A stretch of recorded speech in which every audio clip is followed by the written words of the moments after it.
fait notre suivi ce matin. Oui. En 2015, David Labrie s'est présenté à l'urgence en raison d'essoufflement et de fatigue chronique. À l'Institut de cardiologie de Québec, on lui annonce qu'il a une insuffisance cardiaque terminale et qu'il faut l'opérer rapidement. J'ai eu une claque d'en face.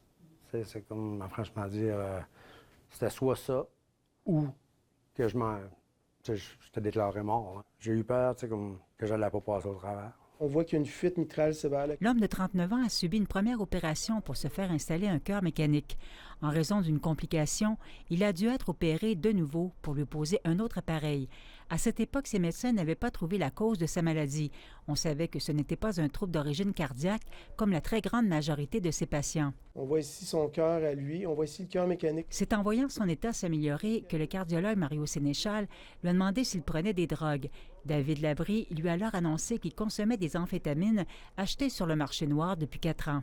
Moi, je prenais ça, c'est plus le plaisir, l'endurance, c'est comme justement, pogner de l'énergie, cacher des émotions, c'est plus pour continuer le party, franchement dire. Je dois vous avouer, il y a 5 ans, il y a 10 ans, on n'y pensait pas parce que c'était beaucoup moins prévalent. Maintenant, c'est rendu un réflexe. Quand un patient est âgé de moins de 45 ans et puis qu'on n'a pas de cause, on n'a pas de cause coronarienne, on évoque rapidement le diagnostic de la possibilité de consommation d'une drogue, entre autres de l'amphétamine.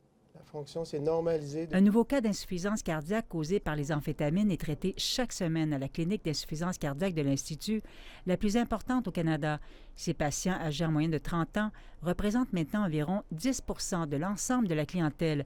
2 d'entre eux sont même décédés dans les 5 dernières années. Depuis 5 ans, il y a une explosion du nombre de cas. Donc pour moi, c'est un fléau, c'est un cri d'alarme. Le réseau de la santé se doit d'apporter de l'aide à ces patients-là. Respire fort, David. Pour moi, c'est un problème de société, c'est un problème de santé publique. Je pense que le message doit être donné aux gens qui consomment, aux gens qui peuvent consulter, aux docteurs qui vont faire les diagnostics, qui doivent y penser plus rapidement, mais également pour le législateur, pour qu'il y ait une prise en charge complète de ces patients-là. Il faut qu'il y ait de la prévention. Je regarde la fonction de votre cœur. Dans les 10 dernières années, une centaine de cœurs mécaniques ont été installés à l'Institut.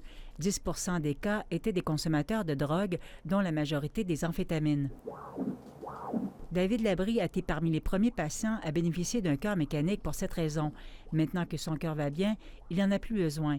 Il n'a plus jamais consommé d'amphétamines. Tu connais pas ça, les dangers. Quand tu prends des amphétamines, aujourd'hui, j'ai comme une deuxième chance à la vie. Si David n'avait pas eu son cœur mécanique, il serait décédé. Et tous les patients chez qui on a installé un cœur mécanique ou le patient qui a été transplanté, s'il n'y avait pas eu cette solution ultime, ils seraient tous décédés. Ici Nicole Germain, Radio-Canada, Québec.